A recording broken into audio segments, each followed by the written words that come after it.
Bienvenidos, muy buenos días, un gusto saludarlos. Son las 5 de la mañana, 30 segundos. Aquí estamos desde Mañanas Blue. Amanece el lunes 16 de marzo. Llovizna en Bogotá. Está cerrada la refinería de Ecopetrol en Cartagena. La Grande, que se apagó ayer por un problema técnico, aclara Ecopetrol, que están trabajando intensamente para repararlo. Ya les vamos a contar porque es una noticia en desarrollo. El abastecimiento de combustibles en todo el país, aclara Ecopetrol, está garantizado. No hay problemas con el suministro de gasolina, aunque por supuesto si se agrava la emergencia en la refinería de Cartagena, van a crecer los problemas. Bienvenidos, ha sido un fin de semana lleno de controversias. La última intenta apagar el incendio el candidato Iván Cepeda, que es el candidato del petrismo del gobierno, que habló en términos desobligantes de Antioquia, o es lo que sienten muchos antioqueños. Dijo que Antioquia era el departamento cuna del paramilitarismo en nuestro país, pero no paró ahí. Dijo también que era la cuna de la narcoeconomía y del terrorismo de Estado. Tan grande es la controversia, protestan los antioqueños, el gobernador Rendón incluido, que sale a defender a su candidato, el propio presidente de la República, Gustavo Petro, que al final de cuentas lo que hace es avivar la polémica. Dice que la diferencia de los antioqueños trabajadores de lo que describe como la historia del narcoparamilitarismo en la región, también menciona el origen de estructuras como las Convivir. En últimas, ambos, Petro y Cepeda, intentan criticar al expresidente Álvaro Uribe, que es su némesis, su controvertido rival político, pero por otro lado terminan ofendiendo, por supuesto, a Antioquia. De política vamos a hablar esta mañana. Finalmente se inscribieron 14 candidatos presidenciales. Recuerden ustedes, ya pasó el cierre de los 90 y pico, casi 100 que tuvimos en algún momento.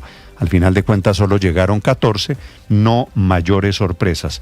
Finalmente se inscribió Santiago Botero, se inscribió Miguel Uribe, y los grandes, los que aparecen en las encuestas, están en plan de defender su candidatura unificada, Paloma Valencia y Juan Daniel Oviedo. Es un gusto saludarlos, les contaré en segundos noticias de Colombia y el mundo. Anoche fue ceremonia de premios de entrega de los Oscar. Ganó una batalla después de la otra, One Battle After Another, que recibió 6 premios Oscar, inclusive el Esquiu para Thomas Paul Anderson, que recibió finalmente el premio a Mejor Director. No ganó Leonardo DiCaprio en la categoría de Mejor Actor, ganó Michael B. Jordan. Les tenemos noticias de Colombia y el mundo. Aquí estamos, los saludos de Mañanas Blue. La temperatura es de 9 grados centígrados. Está operando el aeropuerto El Dorado. Volvió a presentarse en El Dorado otra amenaza. Un helicóptero del ejército cruzó las pistas del aeropuerto El Dorado sin aviso, sin consulta, sin autorización de la torre de control. 0 y van 4 de las que suceden con el aeropuerto El Dorado, poniendo por supuesto en riesgo la seguridad de muchos miles de pasajeros. Lo más importante enseguida, el resumen aquí en los titulares en Mañanas Blue.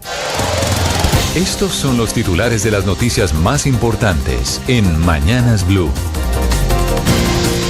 Ecopetrol confirmó una falla en el suministro de energía que ocasionó el apagado de la refinería de la ciudad de Cartagena. La petrolera informó que la falla no afecta el suministro de combustible en el territorio nacional. Hay indignación en el departamento de Antioquia por unas palabras que están en el programa de gobierno 2026-2030 del candidato presidencial Iván Cepeda, catalogando al departamento de Antioquia como cuna de la parapolítica y del terrorismo de Estado. Al respecto, Iván Cepeda aseguró que tergiversaron su discurso sobre lo que dijo en Antioquia y crearon una campaña de desinformación para afectar su campaña. Por su parte, el gobernador de Antioquia, Andrés Julián Rendón, reaccionó a lo que para él serían los ataques de Cepeda a Antioquia. Dijo que son producto del odio y la ignorancia, del resentimiento y la ruindad. En la Casa de Nariño, el presidente Gustavo Petro se reunió con la bancada del Pacto Histórico para afianzar las estrategias de cara al periodo electoral. A la reunión asistió también el ministro del Interior, Armando Benedetti, y los congresistas electos el pasado 8 de marzo. Entre hoy y el 18 de marzo estará abierto el proceso de inscripción de candidatos para la elección del Contralor General de la República para el periodo 2026-2030. La Corte Constitucional rechazó la recusación presentada por la Presidencia de la República contra 7 de los 8 magistrados que deberán tomar una decisión de fondo sobre la primera emergencia económica del gobierno, actualmente suspendida de manera provisional. La presidenta encargada de Venezuela, Delcy Rodríguez, rechazó la propuesta del presidente Gustavo Petro de aplicar arancel cero al comercio con Colombia, ya que Venezuela está sancionada por los Estados Unidos. Entre tanto, el ministro de Minas y Energía, Edwin Palma, confirmó que el gobierno de Colombia se reunirá con autoridades de Estados Unidos para pedir el levantamiento de sanciones a Venezuela con el fin de destrabar proyectos energéticos binacionales. Los cancilleres de Colombia y Venezuela anunciaron que este 23 y 24 de abril se realizará en Maracaibo la reunión binacional de buena vecindad. También resaltaron lo que calificaron como donación de gas butano de Venezuela a Colombia. Tras la reunión en Caracas con Delcy Rodríguez, el ministro de Defensa, Pedro Sánchez, confirmó el acuerdo con Venezuela para el intercambio de inteligencia y operaciones espejo contra el narcotráfico en la zona de frontera. Se confirmó un caso más de sarampión en Colombia. El Instituto Nacional de Salud informó que el país suma 4 casos importados, todos asociados a viajes recientes a México. El secretario de Salud de Bogotá, Gerson Bermond, aseguró que actualmente hay una disponibilidad muy limitada de vacunas contra el sarampión. Según dijo, la ciudad solo cuenta con 5.000 dosis, una cantidad insuficiente para mantener la vacunación en todos los puntos habilitados. La Sala de Primera Instancia de la Corte Suprema de Justicia condenó al ex senador Iván Moreno a 4 años y 3 meses de prisión por el escándalo de corrupción del carrusel de la contratación en Bogotá. Las disidencias de las FARC se adjudicaron las acciones violentas en el municipio del Bagre, en el departamento de Antioquia, y el secuestro de 2 hermanas de 12 y 15 años. Recientemente se conoció una prueba de supervivencia de las 2 niñas. Entre tanto, el ministro de Defensa, Pedro Sánchez, confirmó la captura de 14 integrantes de las disidencias de las FARC al mando de alias Iván Mordisco en Antioquia durante el operativo que se adelantó en la vereda Filadelfia, en el municipio de Ituango. En ese mismo operativo, el Ejército Nacional logró la recuperación de 2 menores de edad reclutados, el sometimiento de un integrante y la captura de 4 miembros de este grupo criminal, entre ellos alias Román o Tres Codos, quien había sido asignado cabecilla en reemplazo de alias Ramiro, que cayó en días pasados en un bombardeo. Al menos 5 campamentos de las disidencias de las FARC fueron bombardeados en una operación contra Antonio Medina en Casanare. Tropas hallaron una sastrería clandestina que funcionaba como centro logístico. Las fuerzas militares avanzan para retomar el control de esta zona. En una operación militar en Caquetá, el ejército logró la captura de uno de los cabecillas de las disidencias de alias Calarcá, así como la recuperación de un menor de edad reclutado. El ministro de Defensa, Pedro Sánchez, le envió un mensaje a alias Iván Mordisco.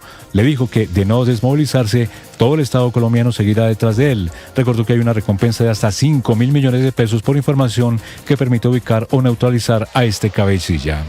La Armada Nacional capturó a 3 extranjeros, 2 dominicanos y un venezolano, quienes llevaban 63 bultos con cocaína valuados en más de 50 millones de dólares. En total había más de 1 tonelada de droga en la embarcación.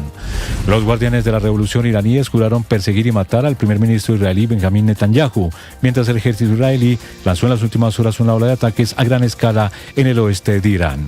En resultados de la Liga Colombiana de Fútbol, Junior derrotó 2-1 a Fortaleza, Jaguares cayó 2-1 ante Medellín, Águilas Doradas le ganaron 1-0 al Deportivo Pereira, América y Tolima empataron 1-1 y Atlético Nacional lidera la tabla general con 24 puntos. Ampliación de estas y más noticias en BluRadio.com. Sigan con Mañanas Blue. Estás escuchando Mañanas Blue.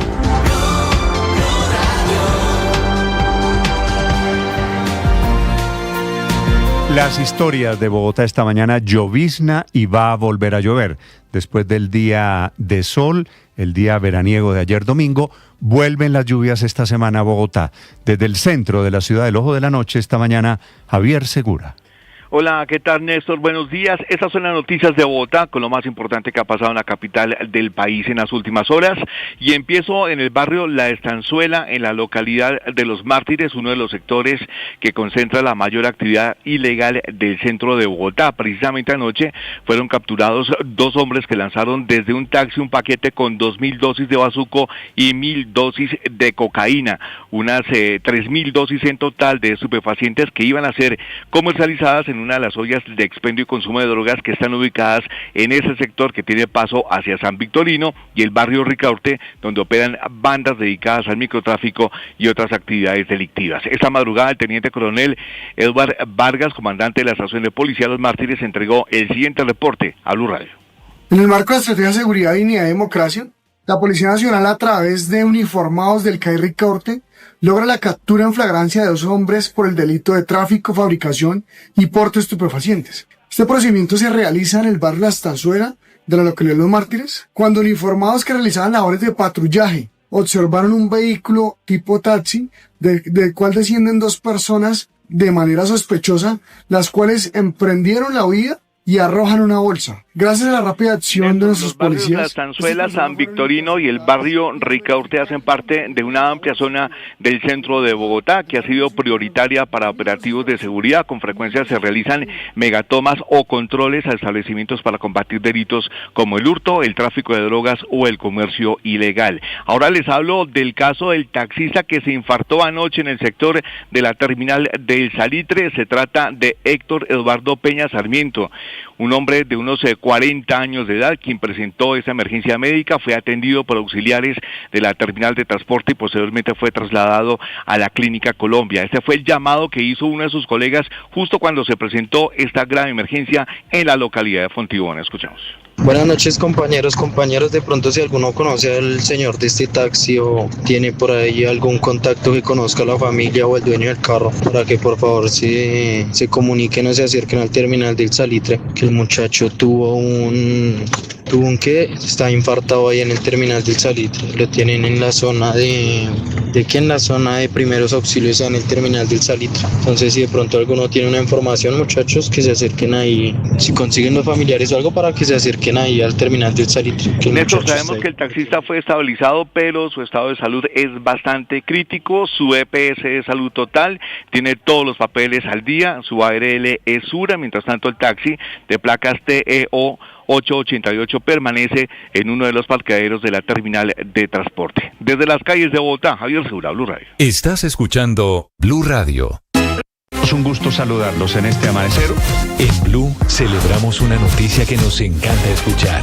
Aquí seguimos conectados con ustedes. Somos de nuevo la emisora hablada más escuchada en Colombia. Con la pizca de humor para nuestra dura realidad. Seguimos conectando con millones de ustedes todos los días. ¡Bravo! Gracias por hacernos la número 1. Blue, más que radio. Escanea este código y suscríbete a nuestro canal de YouTube, @Blue Radio Co. Y disfruta y participa de la programación de Blue Radio. Blue Radio, le ponemos cara a la radio. Blue, más que radio.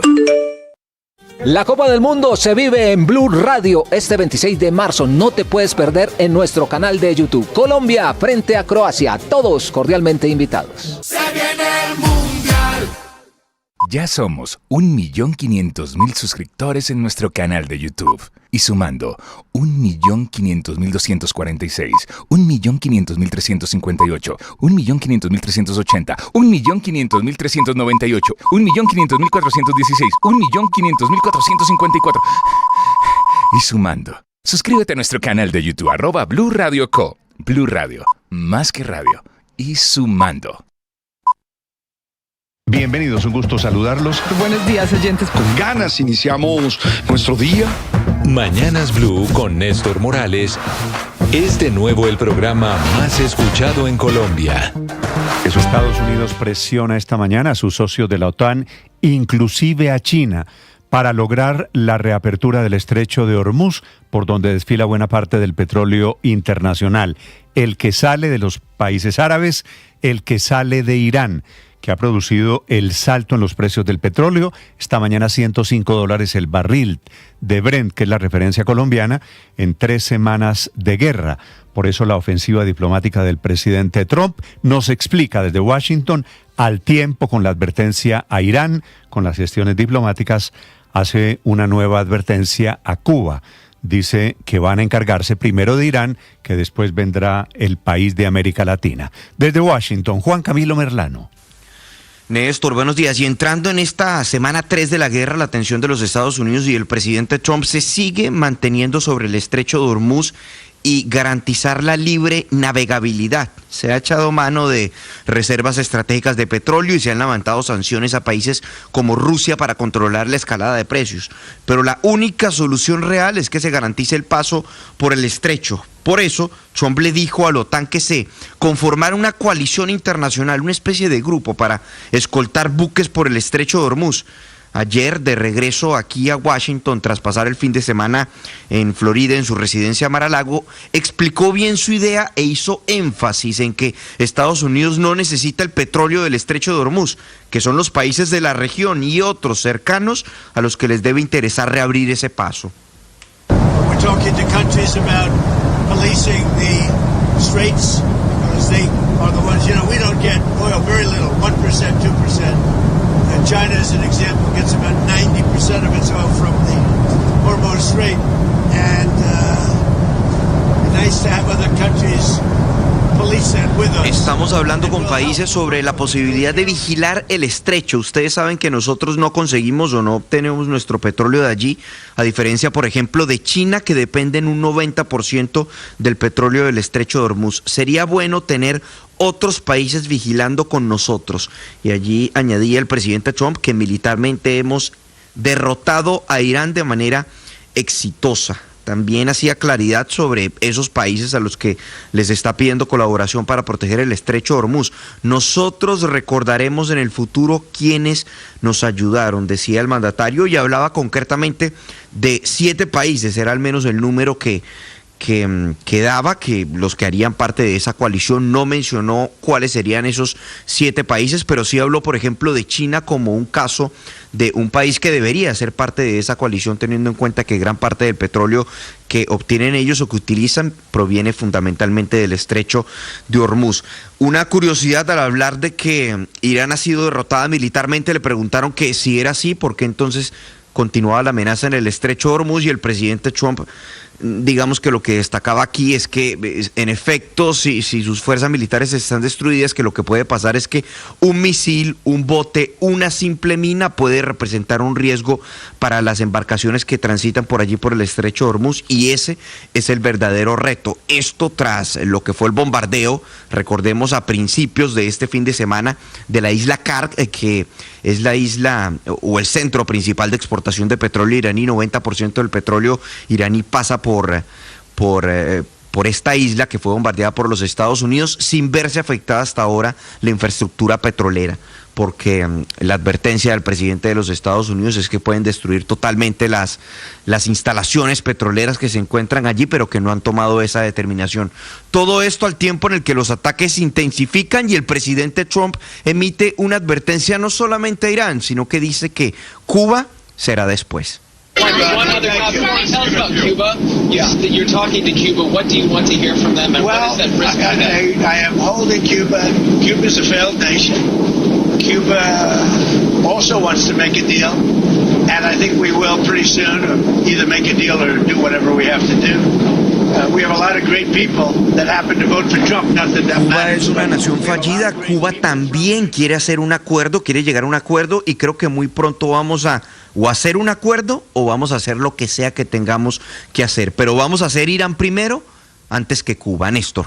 Juan Camilo, gracias. Lo que demuestra la jugada de Trump es la angustia que hay por el aumento de los precios del petróleo. Esta mañana a $105 el barril. Han crecido 40, casi 50% desde que estalló hace 3 semanas esta guerra contra Irán. Los países europeos, sin embargo, están respondiendo con mucha cautela a la propuesta de meterse a desbloquear el estrecho de Hormuz, que es el blanco, la diana de ataques tanto de los aliados como del gobierno de Irán, que lo tiene bloqueado. 5:18 desde Londres. Silvia Carrasco. ¿Qué tal, Néstor? Muy buenos días. Es lo que enfrenta el presidente Trump en este momento, la resistencia de sus aliados, pero por otro lado también el tremendo desafío que está planteando Irán, porque Irán, es cierto, nadie pone en duda la fuerza militar de Estados Unidos, pero la resistencia del gobierno iraní y la claridad de cómo está bloqueando ese estrecho de Hormuz y transformando esta guerra en una guerra regional también está claro. Esta mañana el ministro de Asuntos Exteriores de Irán decía que no es cierto lo que dice el presidente Trump de que ellos están pidiendo una negociación. Dice que no, que ellos van a seguir hasta donde puedan, hasta donde sea posible. Así lo decía Abbas Araghchi. Ask for a ceasefire, and we have never asked even for negotiation.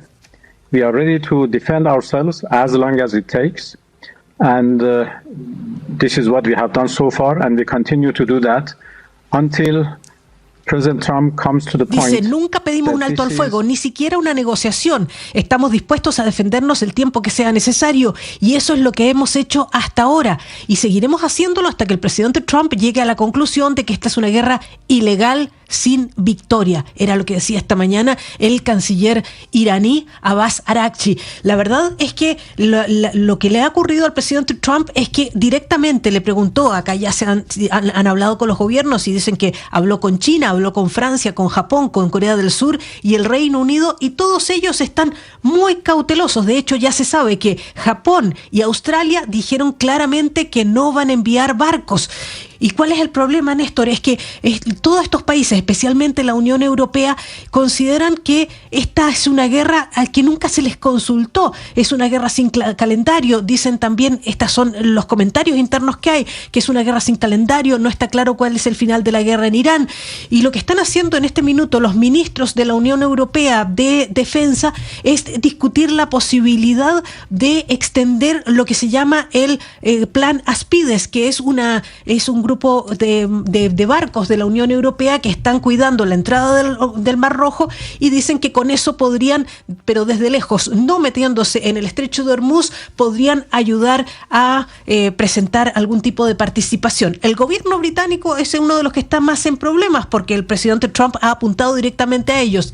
Ed Miliband, que es el ministro de Energía, decía que están evaluando la posibilidad de mandar drones que busquen minas. Así lo dice. That we could contribute, including with mine hunting drones. All of these things are being looked at but in concert with our allies.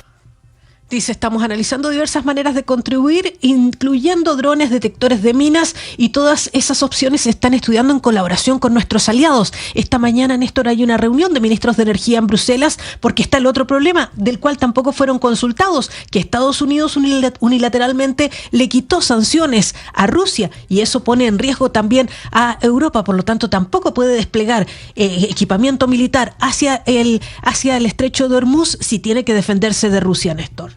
Silvia, gracias. Todo parece girar alrededor del petróleo. Por coincidencia, atención, está apagada la refinería de Colombia en Cartagena por una falla eléctrica. Les decía al comienzo de esta emisión, garantiza Ecopetrol que no hay problema en el suministro de energía, pero obviamente con la refinería apagada está en riesgo el autoabastecimiento. Mariana Neira.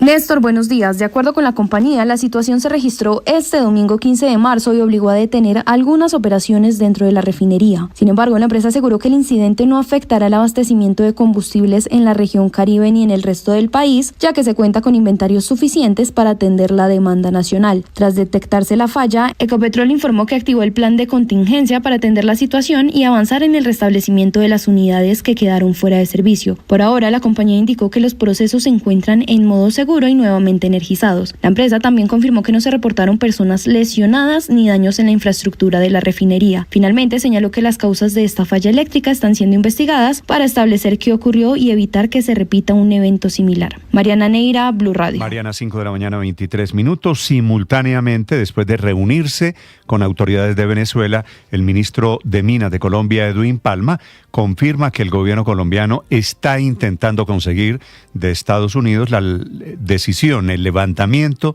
de las sanciones a Venezuela para reactivar proyectos energéticos. Después de 10 años, anuncia la presidenta de Venezuela, Delcy Rodríguez, que volvimos a importar gas desde Venezuela. Lo van a traer no a través del gasoducto, que no sirve sino a través de camiones cisternas. Desde Caracas, son las 5 de la mañana, 24 minutos, Santiago Martínez. Hola, Néstor, buen día, 6:24 aquí en Caracas. Una decena de camiones cisternas con GLP envió Venezuela a modo de donación de PDVSA hacia Colombia a través del Puente Internacional Simón Bolívar, en lo que es la primera exportación de gas en casi 11 años. De hecho, desde el año 2015, Venezuela no enviaba hidrocarburos a Colombia cuando se rompió aquel acuerdo firmado en 2007 entre los entonces presidentes Álvaro Uribe y Hugo Chávez. Ahora, año 2026, en imágenes que fueron transmitidas por el canal del Estado, se vio el paso de estos camiones, estos cisternas con gas butano por el puente Simón Bolívar, que une el norte de Santander con San Antonio del Táchira. Decía Delcy Rodríguez que espera que en pocos meses Venezuela pueda exportar igual gas por tubería a Colombia a través del gasoducto binacional Antonio Ricauter. Y es el primer paso por el puente Simón Bolívar de cisternas de GLP, de gas butano, que va para Colombia. Ha sido un gesto de buena voluntad, una primera donación que hizo PDVSA para ya dar apertura y que nosotros ya en pocos meses, como sé que va a ser en pocos meses, podamos también exportar el gas metano por tubería. Que sea el gasoducto Ricaurte que nuevamente tenga vida para interconectar gasíferamente a Venezuela y a Colombia. Sin embargo, Néstor, a pesar de esta disposición y este acuerdo por parte de Venezuela, del otro lado, Delcy Rodríguez rechazó la propuesta del presidente Petro sobre un arancel cero en todo el comercio binacional. La razón, alega el chavismo, son las sanciones estadounidenses que ponen en desventaja a los empresarios venezolanos. Presidente Petro, nos gustaría, pero no se puede, porque el pueblo venezolano está sancionado, el pueblo productor venezolano está sancionado, el pueblo agroindustrial venezolano está sancionado. No podemos ir en igualdad de condiciones y nosotros tenemos que acompañar a nuestro país productivo para que en esas condiciones de desigualdad podamos nosotros ir a un comercio exterior que beneficie al pueblo venezolano. Resaltar que todos estos anuncios, Néstor, fueron en el marco de una reunión de delegaciones de Colombia y Venezuela, donde se avanzó en todos estos temas energéticos, energéticos, comerciales y de seguridad en la frontera. Fueron 3 temas básicamente. Ayer la salida de ese encuentro habló el canciller venezolano Iván Gil. Igualmente hemos estado repasando todo lo que tiene que ver con materia industrial, materia comercial muy importante, materia de turismo y los aspectos energéticos. Vimos el día de hoy con mucha alegría también la exportación, la donación de estos aportes de gas butano que cruzaron el puente. Hablando de Colombia y Venezuela, también resaltar, Néstor, que Delcy Rodríguez confirmó que Orlando Maniglia, un militar de carrera, es el nuevo embajador venezolano en Bogotá, en sustitución de otro exmilitar que se llamaba Carlos Martínez, que se desempeñó en ese cargo por poco más de un año. Néstor. Santiago, gracias. La jugada de Colombia parece ser, aprovechando que hablan de vez en cuando los presidentes Petro y Trump, pedir e interceder ahora por Venezuela. Confirma efectivamente el ministro Palma, el ministro de Minas, la solicitud para que Estados Unidos levante las sanciones que hay hoy en día contra Venezuela. Un panorama muy diferente al que había a finales del año pasado, antes de la captura de Nicolás Maduro. Laura Moreno. Néstor, muy buenos días. El resumen de la reunión entre Colombia y Venezuela el viernes lo hizo el ministro de Minas y Energía, Edwin Palma, a través de su cuenta de X, donde dijo que los diálogos permitieron avanzar en varios proyectos que buscan fortalecer la integración energética entre ambos países. Según explicó, una de las principales propuestas es que la empresa de Interconexión Eléctrica S.A., más conocida como ISA, lidere inversiones para una nueva interconexión entre Colombia y Venezuela a través de La Guajira. En este proyecto también estarían interesadas empresas públicas como Grupo Energía Bogotá y EPM. En cuanto a gas natural, el ministro señaló que la estatal venezolana PDVSA manifestó su intención de terminar el contrato vigente con Ecopetrol por condiciones comerciales que no permiten recuperar las inversiones necesarias para rehabilitar el gasoducto Antonio Ricaurte. Sin embargo, ambas compañías habrían expresado voluntad de revisar el acuerdo el próximo año. Y para avanzar en esa dirección, Néstor, el ministro anunció que el gobierno sostendrá hoy una reunión con autoridades del gobierno de Estados Unidos, esto con el fin de buscar el levantamiento de sanciones que permitan restablecer plenamente las relaciones comerciales, aunque no detalló con qué funcionarios se llevará a cabo este encuentro. El ministro Palma también habló de gas licuado de petróleo y confirmó que ya se habilitaron permisos para importaciones iniciales por Cúcuta de más de 1.200.000 galones mensuales. En dicha reunión también se abordó la situación de la empresa Monómeros. El ministro explicó que una vez levantadas las sanciones, el gobierno buscaría adquirir la compañía mediante un esquema público o mixto. Mientras tanto, la empresa GESELCA avanza en el proceso de valoración de la compañía y de levantarse las sanciones, además Ecopetrol retomaría la venta de azufre. Laura Alejandra Moreno, Blue Radio. Estás escuchando Mañanas Blue.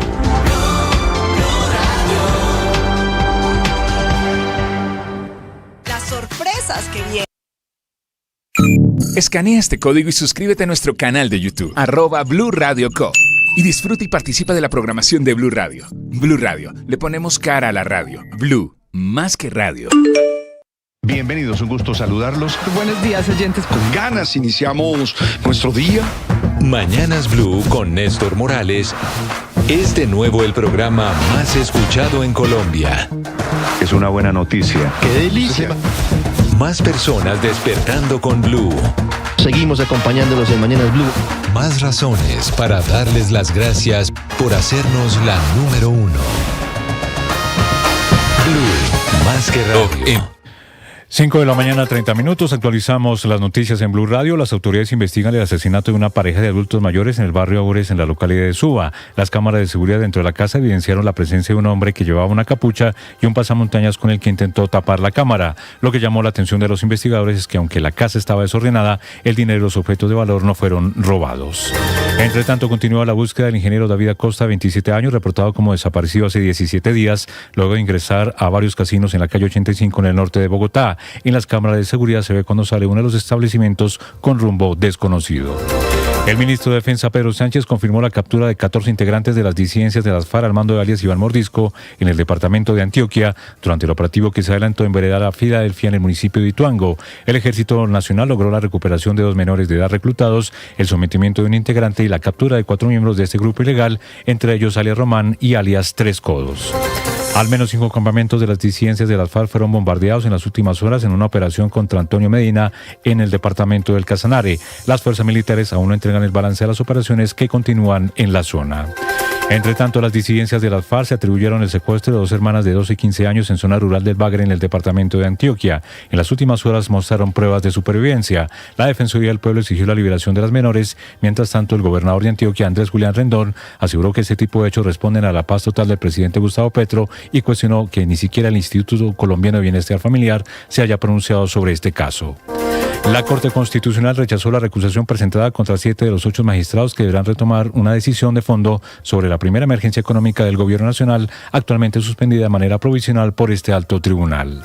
Se aplazó nuevamente la audiencia de imputación de cargos contra Juliana Guerrero por el escándalo de los títulos falsos de la Fundación San José. La diligencia se llevará a cabo el próximo jueves 26 de marzo a las 3 de la tarde.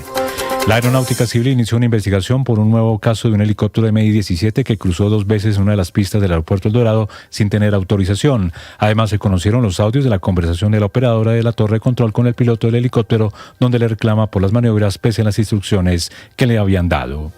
El gobierno de Venezuela comenzó a exportar gas a Colombia para reactivar el comercio binacional. En principio va en camiones, luego se espera que sea por el gasoducto binacional. Sin embargo, la presidenta encargada de Venezuela, Delcy Rodríguez, rechazó la propuesta del presidente Gustavo Petro de arancel cero en el comercio binacional por las sanciones de Estados Unidos contra Venezuela. A pesar de estas y más noticias en BluRadio.com, sigan con Mañanas Blue. Estás escuchando Blue Radio. Es un gusto saludarlos en este amanecer. En Blue celebramos una noticia que nos encanta escuchar. Aquí seguimos conectados con ustedes. Somos de nuevo la emisora hablada más escuchada en Colombia. Con la pizca de humor para nuestra dura realidad. Seguimos conectando con millones de ustedes todos los días. ¡Bravo! Gracias por hacernos la número 1. Blue, más que radio. Camino al Mundial, este 26 de marzo, no se pierdan, Colombia-Croacia, con el equipo deportivo de Blue, a través de nuestro canal de YouTube y todas nuestras plataformas. Duelos premundialistas para palpitar este Camino al Mundial con Blue. Se viene el Mundial. Bienvenidos, un gusto saludarlos. Buenos días, oyentes. Con ganas iniciamos nuestro día. Mañanas Blue con Néstor Morales es de nuevo. Hoy es lunes 16 de marzo, está escampando, pero esta semana va a ser de lluvias, pronostica el IDEAM. Bienvenidos, un gusto saludarlos al comienzo de semana. Tenemos noticias grandes de Colombia y el mundo. Se mueve la política, se mueven las controversias políticas. Fue un fin de semana lleno de movimientos. A esta hora también temas de conversación en las redes sociales. Camila Carvajal. Hola Néstor, oyentes, feliz inicio de semana. Ya le voy a hablar de política, que para nosotros en Colombia puede ser la noticia más importante, pero déjeme antes. Numeral Oscars, numeral Michael Jordan, numeral una batalla tras otra. Todo alrededor de la entrega de los premios Oscar anoche. Esa es una conversación y una gran tendencia. ¿Usted está de acuerdo con que Jordan es el mejor actor?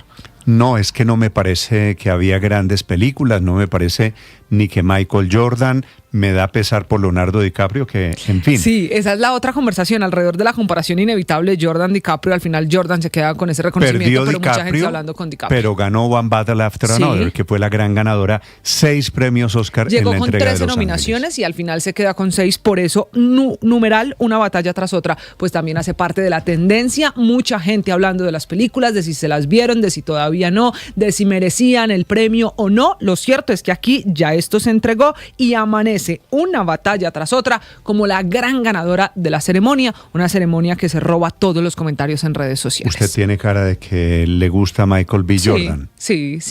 Yo ¿Le parece? En esa apuesta tenía que irme por Jordan. Ok. A usted no tanto, veo. No, en esa estamos en orillas distintas. No me parece ni la mejor película Sinners, ni él me parece que es el mejor actor, pero de eso se trata. Ya la Academia Academia decidió y ya se entregó el premio Oscar. Así que, Néstor, esa es la principal conversación y esta es una tendencia, claro, en el mundo, siempre con la expectativa alrededor de lo mejor del cine. Para nosotros en Colombia, la tendencia, tiene usted razón, es la política. Es que me gustaba, por ejemplo, perdón, solo digo una cosa, me gustaba mucho más Hamnet, que es la película de Spielberg, pues una directora de origen asiático, que hizo la adaptación de una novela sobre el hijo de Shakespeare. Y me parece que, bueno, ganó mejor actriz, ¿no?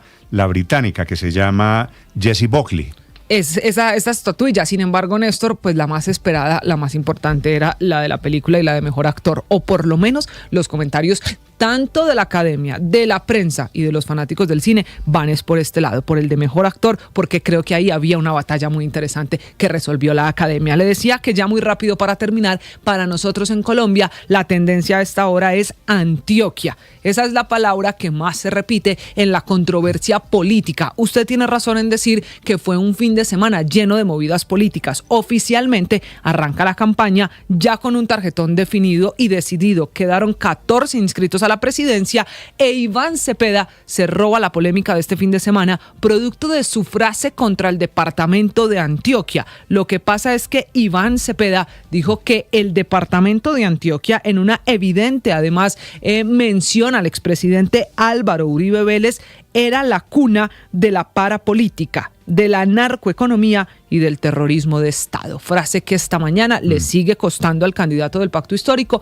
tanto que tuvo que pronunciarse hasta el gobernador de Antioquia, Andrés Julián Rendón, a exigir respeto por el departamento. Ahora, como hay voz de Cepeda, ya la van a escuchar ustedes, pues lo que dijo Cepeda, lo dijo Cepeda. Sí, él dice esta mañana que lo están sacando de contexto y que no lo dijo, pero está grabado y está escrito, Néstor. La frase es textual, lo dijo el candidato del Pacto Histórico sobre Antioquia. Yo creo que por atacar a Uribe terminan ofendiendo a los antioqueños. La frase, me parece, le quedó mal construida, con una generalización que tal vez era innecesaria. Pero ¿sabe qué es lo más innecesario? Me parece a mí, el respaldo del presidente Petro, que dice que es cierto que los antioqueños somos personas muy pujantes, pero que esa es la cuna del paramilitarismo. Son las 5 de la mañana, 38 minutos. En segundos, información desde Medellín. Antes, para quienes no vieron anoche la entrega de los premios Oscar, con ganadores, con perdedores, con las sorpresas de rigor. W. Bernal. Néstor, en una ceremonia de más de 3 horas presentada por el comediante Conan O'Brien en el Dolby Theatre de Los Ángeles, se entregaron los premios de la Academia de Artes y Ciencias Cinematográficas, o los Oscars.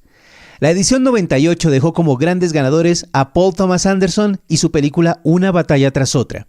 La historia de un ex revolucionario protagonizada por Leonardo DiCaprio, que debe volver a conectar con su grupo por el secuestro de su hija, se llevó 6 de las 13 nominaciones que tenía, ganando Mejor Película, Mejor Director, Mejor Actor de Reparto para Sean Penn, Mejor Edición, Mejor Guión Adaptado y el primer premio al Mejor Casting. Esta categoría se estrenó en esta gala. La más nominada de la noche y de la historia de los Oscars, Sinners, obtuvo 4 estatuillas de las 16 nominaciones que tenía. La historia, ambientada en el mundo del blues del Mississippi en los años 30, que termina siendo una película de vampiros, se llevó el premio a Mejor Actor, Michael B. Jordan, por su doble papel, también Mejor Guión Original, Cinematografía y Banda Sonora. De hecho, la canción I Lie to You de Miles Caton fue presentada en la ceremonia. La versión de Guillermo del Toro de Frankenstein se llevó 3 premios: maquillaje, vestuario y diseño de producción. Otros ganadores de la noche fueron la mejor actriz para Jessie Buckley por Hamnet, mejor actriz de reparto para Amy Madigan por Weapons, la mejor película extranjera para Noruega por Sentimental Value y 2 premios para K-Pop Demon Hunters, la mejor película animada y la mejor canción por Golden. Néstor.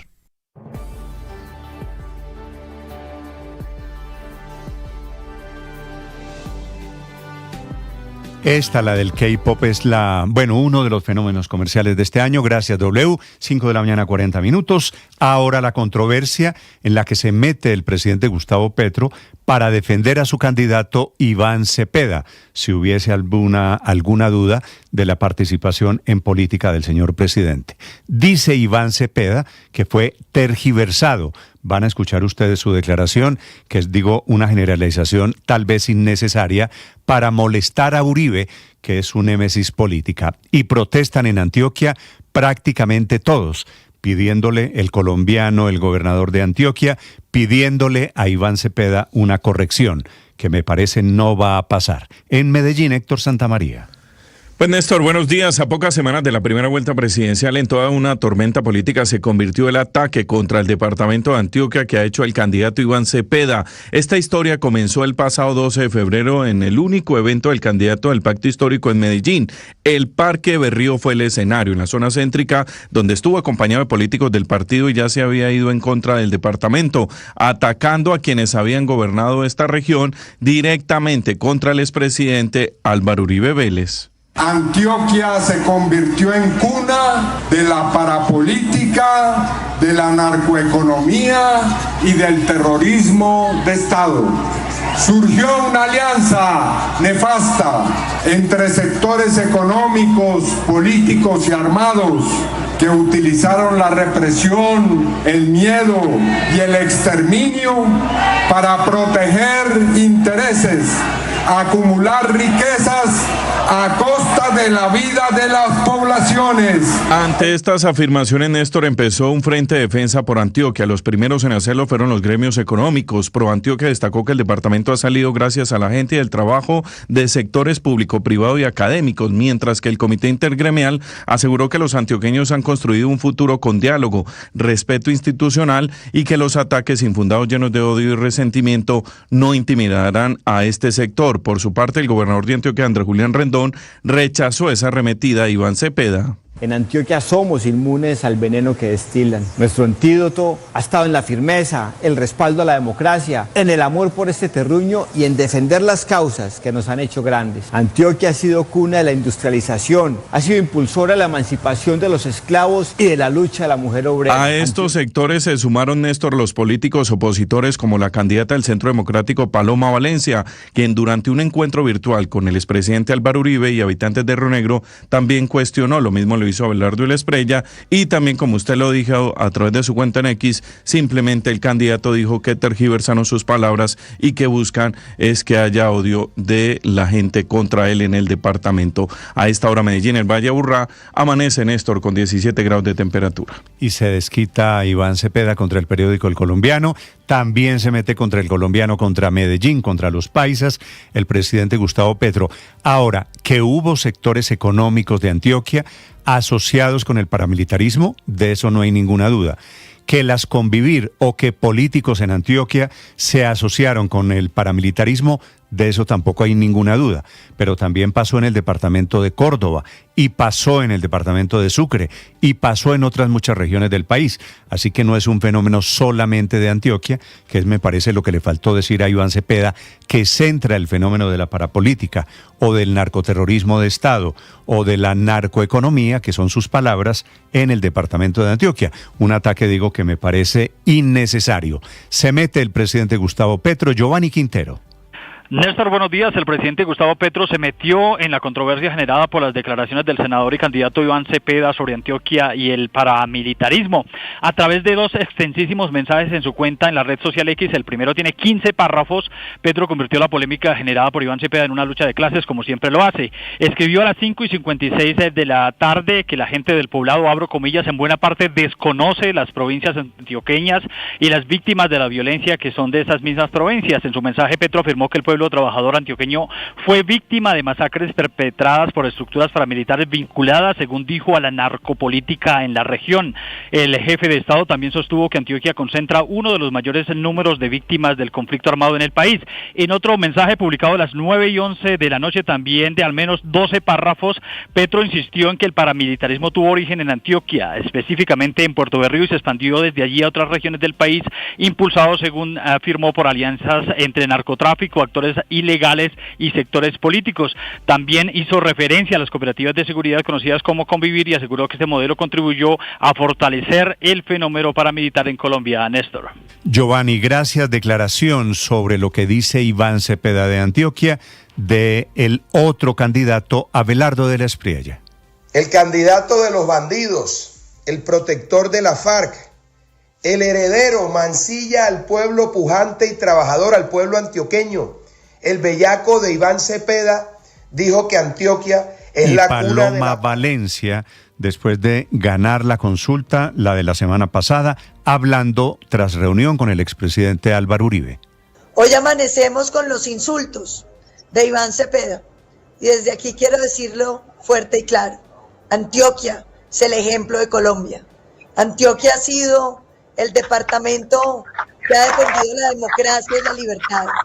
Antioquia es el ejemplo de una política que no la dejaron en manos de los políticos, sino de una sociedad que ha estado pendiente de que las cosas públicas se cuiden, de una sociedad que está pendiente ahora, de que para las quienes cosas recuerden un poquito la historia, el origen del paramilitarismo puede ser en Boyacá, en Puerto Boyacá, o efectivamente en Antioquia, o en el departamento de Córdoba, es decir, adjudicárselo al departamento de Antioquia es, por supuesto, un gesto político. Hablando de controversias políticas, el fin de semana estuvieron defendiéndose de su nueva coalición Paloma Valencia y Juan Daniel Oviedo, él que es el candidato a la vicepresidencia, hablando con la revista Cambio sobre los principios y sobre las diferencias en ese tiquete a la presidencia.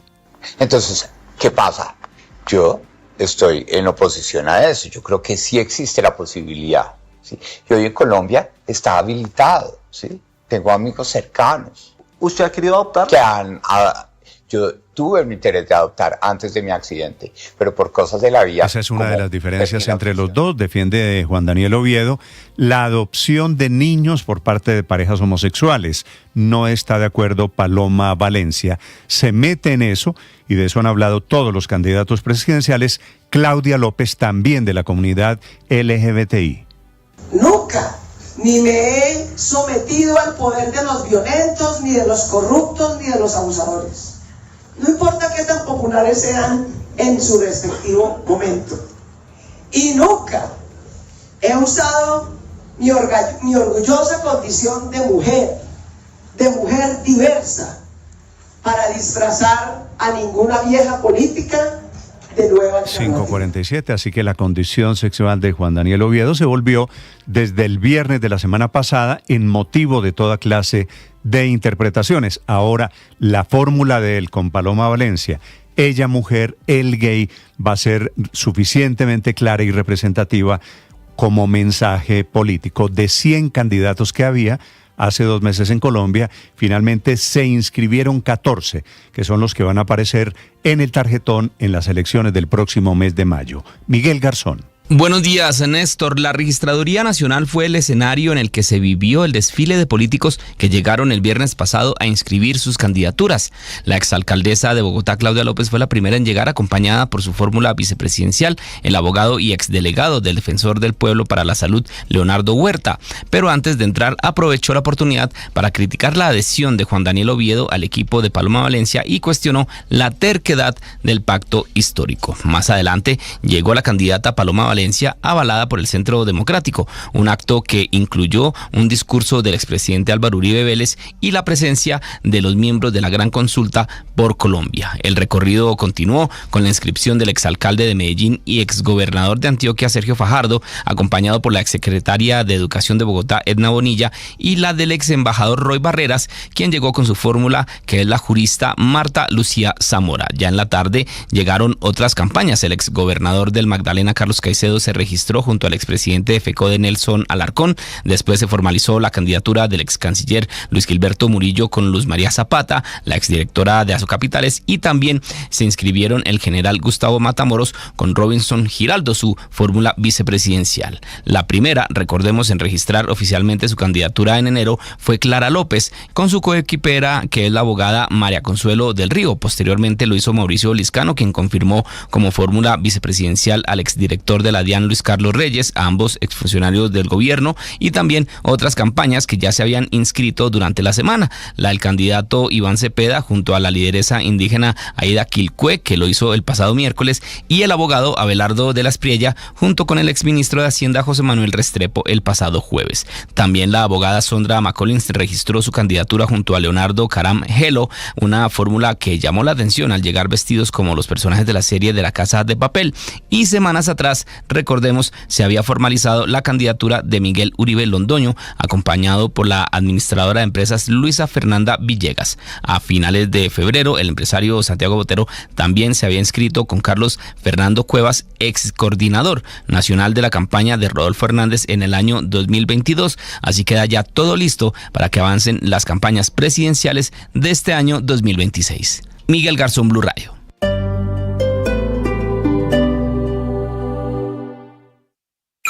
Escanea este código y suscríbete a nuestro canal de YouTube, @Blue Radio Co. Y disfruta y participa de la programación de Blue Radio. Blue Radio, le ponemos cara a la radio. Blue, más que radio. Atención, esta mañana hay ataques iraníes contra el aeropuerto de Dubái, que es uno de los más importantes del mundo, pero también hay contraataque de Irán contra objetivos israelíes en territorio israelí. De la guerra del Medio Oriente, actualización con Enrique Rodríguez. ¿Qué tal, Néstor? Buenos días. Y el ataque que más preocupa es este que estamos escuchando, porque ha afectado al centro de Israel, pero sobre todo ha afectado a importantes áreas de protección civil. Una salva de misiles que ha hecho saltar las alarmas en todo el centro de Israel alrededor de las 10:05 de la mañana, hora local. De hecho, algunas imágenes que se muestran indican completa destrucción en viviendas. Y esto vuelve a poner sobre la mesa la capacidad que tiene Irán, no disminuida, de alcanzar ese tipo de objetivos en el centro de Israel, fuertemente protegido por sus sistemas contramisiles. El otro de los grandes ataques de la mañana era ese que mencionabas, el que ha tenido como objetivo el aeropuerto de Dubái.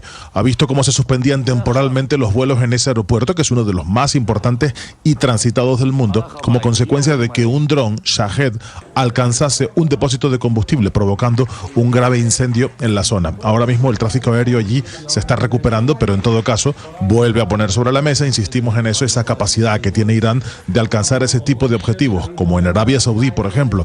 El gobierno de ese país acaba de anunciar el derribo de 37 drones de última generación. La respuesta israelí se ha sustanciado de dos maneras. La primera, un ataque a gran escala contra Teherán en este 17º día de la guerra, pero también, y esta seguramente sea la parte que puede tener más preocupaciones militares para Israel, una incursión terrestre en territorio libanés de unos 9 kilómetros aproximadamente, una zona fuertemente controlada por Hezbollah y que anteriormente ha sido una zona enormemente complicada para las tropas israelíes. Allí se han vivido algunos de los episodios más complicados, por ejemplo, para sus unidades de carros de combate. Mientras tanto, seguimos pendientes como cada día del precio del barril de petróleo. Esta mañana el barril de Brent se mueve en el entorno de los $103-104 y ya se está procediendo a la liberación de las reservas de petróleo, particularmente en Oriente. Japón es uno de los países que está liberando reservas esta mañana. Esa liberación de reservas por el momento no está afectando al precio del petróleo, que sigue subiendo levemente y que se mantiene en las proximidades de los $105, Néstor. Enrique, 5 de la mañana, 53 minutos. Nuevo caso de sarampión en Colombia, otra vez tercero en Bogotá, cuarto en todo el país. El otro es en Bucaramanga. Colombia había sido declarada libre de sarampión en el año 2014, sin embargo, estos nuevos casos, todos importados desde México aparentemente, obviamente prenden las alarmas sobre el riesgo de una epidemia de sarampión. La directora del Instituto de Salud, Diana Marcela Pava. A la fecha tenemos 4 casos confirmados de sarampión importado, 3 de ellos de Bogotá y 1 en el departamento de Santander en Bucaramanga. Cabe resaltar que este caso adicional de Bogotá viene de los primeros que se estaban estudiando. Importante que estemos alertas con las medidas de prevención y siguiendo. En Bogotá lo peor es que hay una posibilidad, una disponibilidad limitada de vacunas contra el sarampión. Solamente hay 50.000 dosis. El secretario de Salud, Gerson Vermont. La ciudad hoy solo cuenta con 5.000 dosis de este biológico, una cantidad insuficiente para mantener la vacunación en todos los puntos habilitados, como lo habíamos ampliado inicialmente en el marco de la estrategia distrital. El 20 de febrero del presente año, el distrito solicitó al Ministerio de Salud y Protección Social... Dije 50.000, son 5.000 dosis disponibles, solo 5.000 dosis disponibles de vacunas contra el sarampión.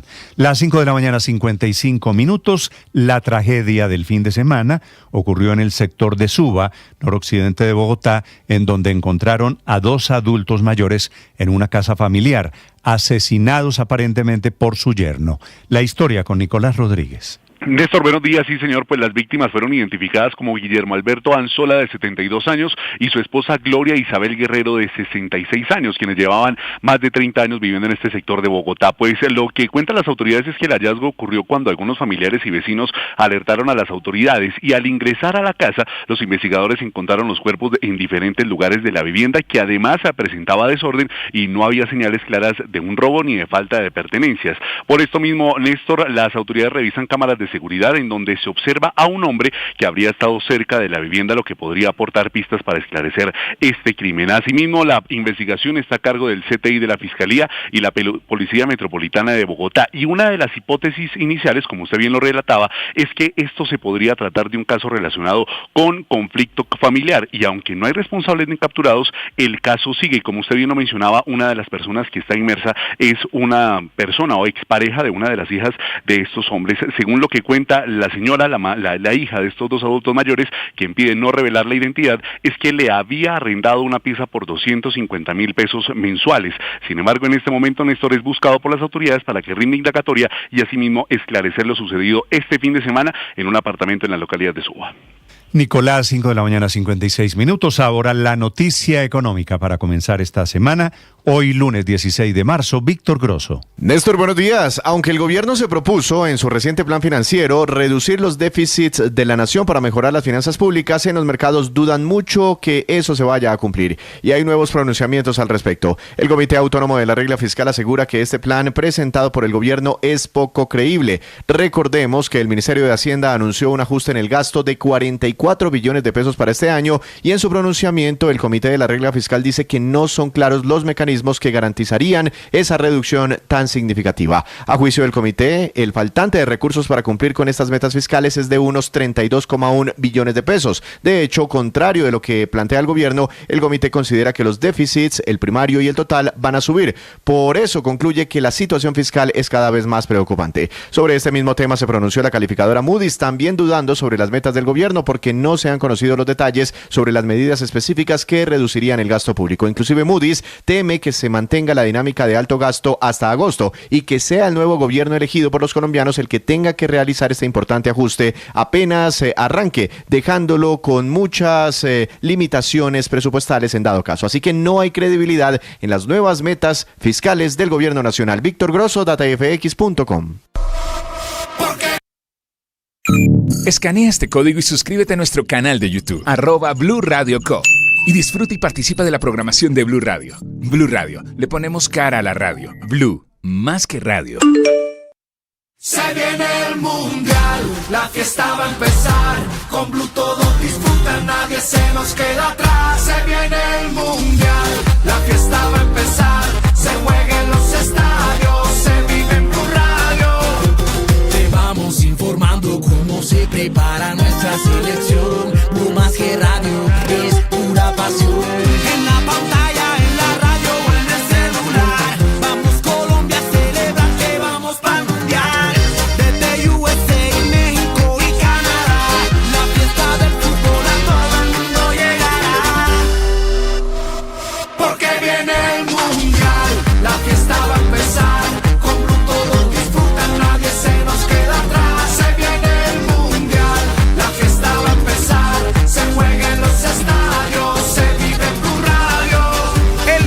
Mundial se ve en Blue. Hola amigos, un saludo a todos. Los invitamos para que este próximo 26 de marzo disfruten del partido de nuestra selección colombiana frente a Croacia, partido de preparación. Además, porque lo van a poder tener en la comodidad del canal de YouTube. Así que no lo podemos perder. El próximo 26 de marzo se refuerza nuestra selección colombiana. Preparación rumbo a la Copa del Mundo 2026. Colombia-Croacia en nuestro canal de YouTube. Se viene el Mundial. Bienvenidos, un gusto saludarlos. Buenos días, oyentes. Con ganas iniciamos nuestro día. Mañanas Blue con Néstor Morales es de nuevo el programa más escuchado en Colombia. Es una buena noticia. ¡Qué delicia! Más personas. El periodismo no tiene apellidos. Es siempre honesto, independiente y comprometido con la verdad. El periodismo no es amigo del poder. Lo vigila. Hoy, Mañanas Blue les ofrece periodismo con contexto. Las dos caras de la moneda. Sin exageración, sin especulación. A partir de este momento, Mañanas Blue es periodismo en radio. Bienvenidos.